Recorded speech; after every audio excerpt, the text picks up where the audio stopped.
ये जो बिदरा जी का बयान है, बचकाना बयान है, उनको मेरे हिसाब से सरकार को उनको किसी मेंटल हॉस्पिटल में जमा करना चाहिए, उनका मेंटल स्टेटस चेक करना चाहिए। और एक जाना-माना नाम एक बड़ा चेहरा है, तो क्या लगता है 2024 के जो लोकसभा चुनाव आ रहे हैं, उसमें हमारे चौधरी साहब चुनाव लड़ेंगे बुलंदशहर से? मैं बिदरा जी के माध्यम से देश के हर उस व्यक्ति को जिसका मानसिक संतुलन ठीक नहीं है, जो देश में अनुसूचित जाति जनजाति के प्रति जातिगत जहर अपने मन में रखता है, वो अपनी बात को रखते समय, अपनी अभिव्यक्ति करते समय इस बात को ध्यान रखे कि ये वो समाज है, अनुसूचित जाति जनजाति समाज, जिसने 2 अप्रैल 2018 को भारत में SC/ST एट्रोसिटी एक्ट जब सुप्रीम कोर्ट के जजों ने खत्म किया था, तो इस देश में आंदोलन हुआ था। उस आंदोलन के चलते हुए देश की सरकार, देश की फौज, देश की मिलिट्री भी उसमें नाकामयाब हो गई थी। नमस्कार, मैं निशा आ गई हूँ फिर से आपके सामने एक नई खबर, एक नए मुद्दे के साथ। आज हम जिस हस्ती से आपको मिलवाने जा रहे हैं, वो अपने आप में एक शख्सियत हैं। कहते हैं ना कि बहुत सारी चीज़ें होती हैं, बहुत सारी बातें होती हैं, लेकिन हर कोई हर बात पे बोलना नहीं चाहता, हर कोई हर हर जगह आवाज़ उठाना नहीं चाहता। लेकिन यहाँ पे बातें बहुत सारी हैं, आपने विवेक बिंद्रा की एक टिप्पणी सुनी होगी, हम उसी पे बात करेंगे। आज हम आपको मिलवा रहे हैं KP Chaudhary, all India secretary general हैं वो, all India federation of SC/ST organisation के। ये हमारे साथ केपी चौधरी सर। सर, मैं आपसे जानना चाहूँगी, एक टिप्पणी की है विवेक बिंद्रा, जो कि एक मोटिवेशनल स्पीकर खुद को कहते हैं कि मैं इस तरीके से वो कहते हैं कि मैं लोगों को, जो युवा हैं, उनको ज़िंदगी बना दूंगा, मैं समाज को एक अलग दिशा दे दूंगा, इस तरह से वो बोलते हैं। लेकिन उसके बावजूद भी उन्होंने एक टिप्पणी इस तरह से की है कि दलित जो होते हैं, शूद्र जो होते हैं, वो कभी राजनीति में आगे नहीं बढ़ सकते, ये लोग सिर्फ और सिर्फ ऑर्डर लेने के लिए बने हैं। तो एक दलित के तौर पे आप इसको कैसे देखते हैं? देखिए, पहले तो जो बिंद्रा जी का अभी आपने जिक्र किया है, उनके बारे में जो समाचार पत्रों के माध्यम से जानकारी या सोशल मीडिया के माध्यम से जानकारी मिल रही है, ये वही बिंद्रा जी हैं जो शायद नोएडा में कहीं पर रहते हैं। एक पत्नी के होते हुए दूसरी इन्होंने शादी की है, और जिस दिन शादी की उसी रात को नई पत्नी के साथ में इनकी मारपीट हुई, उसमें FIR भी दर्ज हुई। और ये शायद वही हैं जो कहते हैं कि अगर किसी आदमी को मैंने कोई सलाह दी है और मेरी बताई हुई राय पर अगर उसके पैसे मल्टीप्लाई नहीं होते हैं, तो वो अपने दिए हुए पैसे मुझसे ले जाए। तो ये भी बताया जा रहा है कि जितना पैसा उन्होंने इस तरीके से कमाया, उनकी जो कुल जो आमदनी है, मतलब जो उनकी जो नेट एसेट्स हैं, वो 200 करोड़ के नीचे बताए जाते हैं, लेकिन उन्होंने हजारों करोड़ का लोगों से पैसा इस तरीके से अपने जो भी उनका ये धंधा कहेंगे, जो भी वो कर रहे हैं। तो एक आदमी का जिसका खुद का अपना परिवार नहीं संभल रहा है, बेसिक चीज ये है कि अगर अपना घर का परिवार ही नहीं संभल पा रहा है, पत्नी के होते हुए दूसरी पत्नी शादी करने की जरूरत पड़ रही है। पिछले दिनों में धर्मेंद्र जी जो हीरो थे, उन्होंने दूसरी शादी की तो उन्होंने मुस्लिम धर्म को अख्तियार किया। और ऐसे बहुत सारे हिंदू लोग थे जिनको दूसरी शादी करने की आवश्यकता पड़ी, तो उन्होंने पहले धर्म अपना बदला, क्योंकि हिंदू धर्म में तो दूसरी पत्नी का प्रावधान भी नहीं है। और उनके नाम से, बिंद्रा जी के नाम से, लगता है कि वो शायद हिंदू ही हो सकते हैं। समझ बात आप? तो इसमें कहना यह है कि जो आदमी अपने परिवार को नहीं संभाल सकता,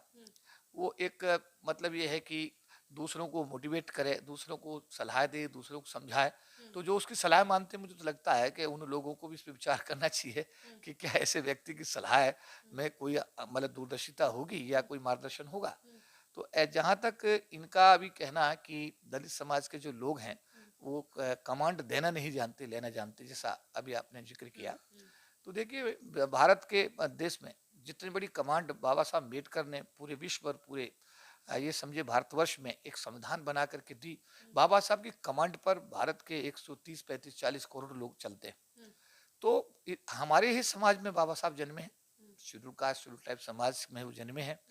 और उन्होंने इस देश को संविधान के रूप में इतनी बड़ी कमांड दी है, जिसमें बिंद्रा साहब के साथ अब जो उनकी पत्नी ने FIR की है, वो प्रावधान, वो कमांड भी बाबा साहब अम्बेडकर यानी कि एक अनुसूचित जाति जनजाति के व्यक्ति के द्वारा दी गई कमांड संविधान के रूप में आज वो उस दायरे में आकर के एक अभियुक्त के रूप में खड़े हैं। तो ये कहना कि अनुसूचित जाति समाज के लोग, जनजाति समाज के लोग, जनजाति समाज के लोग, अनुसूचित जाति समाज के लोगों में आप ये देखिएगा कि बिरसा मुंडा अनुसूचित जनजाति समाज के इतने बड़े गौरव, आप बाबा साहब अम्बेडकर, मान्यवर काशीराम, ये वो नाम है। समझे बात, आपकी जो कमांड, इवन मैं आज एक नाम और कहूंगा, PP मौर्य साहब, एक ऐसे कमांडिंग लीडर दलित समाज से SC ST समाज में पैदा हुए, मायावती की कमांड को पूरा भारत जानता है कि मायावती जी की कमांड के सामने इवन यहाँ तक लोग बोलते थे अधिकारी की, रात को जब अधिकारी सोते थे तो रात को उनको पत्नी बताती थी कि आप रात भर माया ही माया बड़बड़ाते हो। इतनी बड़ी कमांड देना कि अधिकारियों के दिमाग में ही मायावती ही मतलब घर कर गई। तो ये जो बिदरा जी का बयान है, बचकाना बयान है, उनको मेरे हिसाब से सरकार को उनको किसी मेंटल हॉस्पिटल में जमा करना चाहिए, उनका मेंटल स्टेटस चेक करना चाहिए। और जब उन्होंने पूरे समाज की योग्यता के विषय में ये सवाल उठाया है तो मैं बिदरा जी को बताना चाहता हूँ कि ये अनुसूचित जाति समाज, ये जनजाति समाज बिरसा मुंडा की संतान है, डॉक्टर अम्बेडकर की संतान है। और ये वो लोग हैं डॉक्टर अम्बेडकर जो आज भी अंतर्राष्ट्रीय सर्वे में दुनिया का सबसे योग्य व्यक्ति आज की तिथि में भी डॉक्टर अम्बेडकर को पूरी दुनिया ने माना है। और डॉक्टर अम्बेडकर के विषय में सिंबल ऑफ नॉलेज पूरे विश्व में उनको इस रूप में जाना जाता है। तो बिंद्रा जी का मुझे लगता है मानसिक संतुलन वाकई चेक कराने का विषय है। और मैं तो ये कहूँगा कि ऐसी टिप्पणी करने से हर व्यक्ति को बचना चाहिए। कौम के आधार पर, जाति के आधार पर ऐसी टिप्पणियां किसी भी विवाद को जन्म दे सकती हैं। तो अगर समाज, दूसरा वाला समाज यानी अनुसूचित जाति जनजाति समाज बिंद्रा जी की इस टिप्पणी पर अगर क्षुब्ध हो गया तो 2 अप्रैल 2018 की पुनरावृत्ति भी हो सकती है और देश में कानून व्यवस्था खराब होने की स्थिति पैदा हो सकती है। तो मैं बिंद्रा जी के माध्यम से देश के हर उस व्यक्ति को जिसका मानसिक संतुलन ठीक नहीं है, जो देश में अनुसूचित जाति जनजाति के प्रति जातिगत जहर अपने मन में रखता है, वो अपनी बात को रखते समय, अपनी अभिव्यक्ति करते समय इस बात को ध्यान रखे कि ये वो समाज है अनुसूचित जाति जनजाति समाज जिसने 2 अप्रैल 2018 को भारत में SC/ST एट्रोसिटी एक्ट जब सुप्रीम कोर्ट के जजों ने खत्म किया था तो इस देश में आंदोलन हुआ था। उस आंदोलन के चलते हुए देश की सरकार, देश की फौज, देश की मिलिट्री भी उसमें नाकामयाब हो गई थी। तो ऐसे समाज को जो देश का एक बहुत बड़ा तबका हो, 1/4 आबादी को लीड करता हो, जो देश के विकास में 24 घंटे काम करता हो, देश के विकास के लिए मैं कहूँगा 100% उत्तरदायी हो, ऐसे समाज को छेड़छाड़ करने की जो सोच है उसको मैं कहूँगा कि उससे लोगों को परहेज करना चाहिए। क्योंकि फिर मैं कहना चाहता हूँ कि ये समाज शांति प्रिय है, ये समाज इस देश का आदिवासी है, मूल निवासी है, इस देश के प्रति कृत संकल्प है। इस देश के संसाधनों का कब्जा दूसरे लोग जो बाहर से आए, जो आर्यंस आए बाहर से, उन लोगों ने देश के सभी संसाधनों पर कब्जा कर लिया। उसके बाद भी ये देश में अपने आप को एक शांति प्रिय और एक जिम्मेदार नागरिक के रूप में हमेशा अपने आप को सिद्ध करते रहे हैं। और यहाँ पर मैं भारत के उन लोगों को ये कहना चाहता हूँ जिन लोगों के अंदर जातिगत भेदभाव और जातिगत द्वेष इतना ज्यादा है, उनको मैं एक सलाह देना चाहता हूँ कि देखिए, अमेरिका में जो अंग्रेज थे उनको नौकरों की जरूरत पड़ी, उनको गुलामों की जरूरत पड़ी, तो वो साउथ अफ्रीका से ब्लैक्स को लेकर आए। लेकिन आज वो ब्लैक्स जो हैं वो बिल्कुल जो व्हाइट्स हैं यानी अंग्रेज हैं अमेरिका में उनके बराबर हो गए और ब्लैक्स में से एक आदमी को राष्ट्रपति तक बनने का गौरव प्राप्त हुआ। इसी तरीके भारत से जो लोग गुलाम बना करके लंदन ले जाए गए अंग्रेजों के द्वारा, आज उनमें कब से 50-60 मेंबर ऑफ पार्लियामेंट भारत मूल के हैं। तो ऐसा है कि यहाँ पर ये जो लोग आर्यंस बाहर से आए हैं जो देश के सभी संसाधनों पर कब्जा किए, इवन यहाँ तक एक बात कहूंगा कि जो शरणार्थी आए थे, जो लोगों को हम रिफ्यूजी के नाम से जानते थे, वो जब 47 के बंटवारे पर देश में आए थे तो उनके पास कुछ नहीं था। लेकिन आज मैं देखता हूँ कि उनके पास में देश के संसाधनों पे उनका भी एक बहुत बड़ा कब्जा है। तो ये जो शांति प्रिय समाज है इससे मत छेड़ो, इसके साथ छेड़छाड़ मत करो, इसको मजबूर मत करो कि ये सड़कों पर आए। और अगर ये देश का 1/4 समाज बिगड़ गया तो बहुत बुरी स्थिति पैदा हो जाएगी। तो बिंद्रा जी के माध्यम से मैं बिंद्रा जी की विचारधारा को समर्थन देने वाले लोगों को भी मैं आज ये आगाह करना चाहता हूँ कि इस शांति प्रिय समाज को मत छेड़िए। ये देश के विकास के लिए 100% समर्पित भाव से देश को आगे ले जाने का काम कर रहा है। अगर इसके साथ छेड़छाड़ हुई तो 2 अप्रैल 2018 अगर रिपीट होता है तो इसके लिए ये अनुसूचित जाति जनजाति समाज जिम्मेदार नहीं होगा, बल्कि ऐसे तत्व जो भारत के संविधान की धज्जियां मतलब धज्जियों को बखेरते हों, धज्जियां उड़ाते हों, जो ऐसे बयान देते हों जिससे समाज विशेष में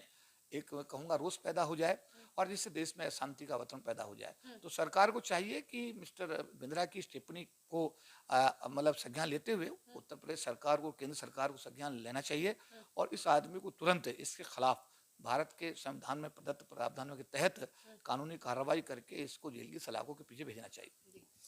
अभी तक बिंद्रा जी की तरफ से कोई स्टेटमेंट नहीं आया है, लेकिन उनके पिता जो हैं उनके ही ट्विटर के माध्यम से, यानी कि बिंद्रा जी के ट्विटर के माध्यम से उन्होंने माफ़ी मांगी थी और कहा कि मैं एक पिता होने के नाते माफ़ी मांग रहा हूं, विवेक बिंद्रा का पिता हूं मैं और मैं माफ़ी मांग रहा हूं, मेरा बेटा ऐसा नहीं है, बाबा बागेश्वर से मिलके वो भटक गया है। उन्होंने ऐसा टिप लिखा है उन्होंने ट्विटर पे। देखिए, उनके पिताजी का क्या कहना है, वो एक इंडिविजुअल नागरिक हैं और उनका जो बेटा है वो इंडिविजुअल नागरिक है। बेटे ने क्या कहा, बाप ने क्या कहा, दोनों अलग अलग व्यक्ति हैं। लेकिन ऐसा ऐसा नहीं हो सकता है कि जो अगर किसी आदमी ने, बेटे ने हत्या की है या बेटे ने अपनी पत्नी को मारा है, तो बाप के खिलाफ कानूनी कार्रवाई नहीं हो सकती, वो बेटे के खिलाफ ही होगी। अगर वो बिंद्रा महोदय ने जो बोला है, जो भी कानूनी कार्रवाई होगी वो तो उसके खिलाफ होगी। तो पिताजी के माफी मांगने का मुझे लगता है कि यहाँ कोई औचित्य नहीं है मेरे हिसाब से। एक सवाल पूछना चाहूंगी मैं आपसे यहाँ पे। आपने कहा कि विवेक बिंद्रा जो हैं और उनके पिता जो हैं वो अलग अलग इंडिविजुअलिटी हैं, तो क्या लगता है कि विवेक बिंद्रा जी को माफी मांगनी चाहिए इस पे, और अभी तक क्यों नहीं उन्होंने इस पे माफी मांगी है या कोई लिखित बयान क्यों नहीं आया उनका अभी तक? देखिए, ये बिंद्रा जी से ये सवाल तो बिंद्रा जी से पूछा जाए, लेकिन सवाल ये है कि सरकार को संज्ञान लेना चाहिए, उनके इस बयान पर सुमोटो लेते हुए सरकार को कार्रवाई करनी चाहिए और ऐसे व्यक्ति को तत्काल प्रभाव से मतलब कानूनी कार्रवाई करते सलाखों के पीछे इसलिए भेजना चाहिए कि जो अपने घर में वायलेंस करता हो, जो समाज में वायलेंस के लिए अपना स्टेटमेंट देता हो, क्योंकि उसका चेहरा काफ़ी लोग जानते हैं और उसको एक मोटिवेटर के रूप में लोग जो है देखते हैं। तो ऐसे व्यक्ति से कहीं ऐसा ना हो कि देश में हिंसा फैल जाए, देश का माहौल बिगड़ जाए, देश का सौहार्द बिगड़ जाए। तो ऐसे व्यक्ति के लिए तो मैं तो भारत की सरकार से, उत्तर प्रदेश सरकार से यही कहूँगा कि इस व्यक्ति को सुमोटो लेते हुए आपको कानूनी कार्रवाई करनी चाहिए और इसको खुले रूप में छोड़ने की बजाय इसे सलाखों के पीछे जितना जल्दी भेजा जा सकता है भेजा जाना चाहिए। अभी आप एक जो केपी चौधरी हैं वो बुलंदशहर से आते हैं और एक जाना माना नाम, एक बड़ा चेहरा है, तो क्या लगता है 2024 के जो लोकसभा चुनाव आ रहे हैं उसमें हमारे चौधरी साहब चुनाव लड़ेंगे बुलंदशहर से? देखिए, ये एक ऐसा सवाल है, इसमें बहुत सारी चीज़ों का हम लोगों को जो ना समीक्षा करने की जरूरत है। पार्टी का क्या डिसीजन होगा, बुलंदशहर के समीकरण क्या होंगे, समाज की क्या आवाज़ होगी। लेकिन इन सब चीज़ों का अगर जब समावेश होता है और एक अगर ऐसा मतलब आदेश मिलता है समाज की तरफ से भी, मैं अभी बुलंदशहर गया था, बुलंदशहर में सभी लोग, ग्राम प्रधान काफ़ी संख्या में थे, चर्चा हुई अभी पिछले 4-5 दिन पहले, तो उन्होंने कहा कि हमें यहाँ केपी चौधरी ही चाहिए। तो हमने उनको कहा कि देखिए, अगर हमारा जिला ये चाहता है कि हमको यहाँ पर आना है और यहाँ से अपने जिले से लोकसभा का प्रतिनिधित्व करने के लिए हमें चुनाव लड़ना है,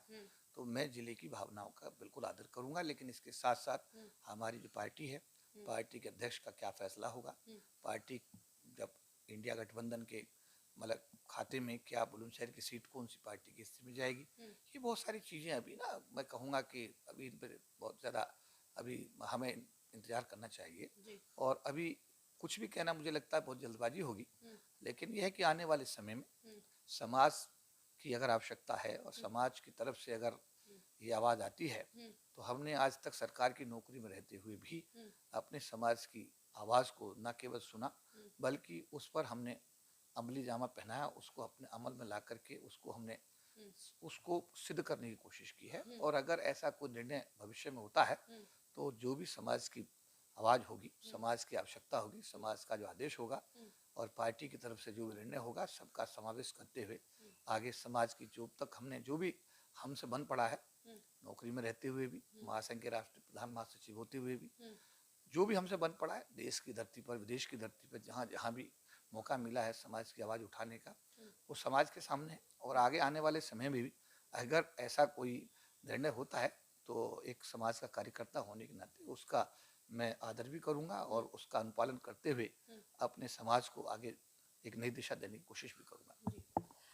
हमारे साथ जुड़े हुए थे महासंघ के महासचिव केपी चौधरी जी, और आपने खुद सुना है कि केपी चौधरी जी कह रहे हैं कि ये जिस तरह का बयान है इसके लिए कोई माफीनामा नहीं, इसके लिए सीधा लीगल एक्शन होना चाहिए, ताकि आने वाले समय में लोग इस तरह की टिप्पणी या इस तरह से भेदभाव या इस तरह से बात करने से पहले सोचें कि क्या किसी समाज के बारे में हमें इस तरह से बात करनी चाहिए। आपका क्या कहना है हमें कमेंट सेक्शन में ज़रूर बताइएगा। जुड़े रहिए समता आवाज़ टीवी के साथ।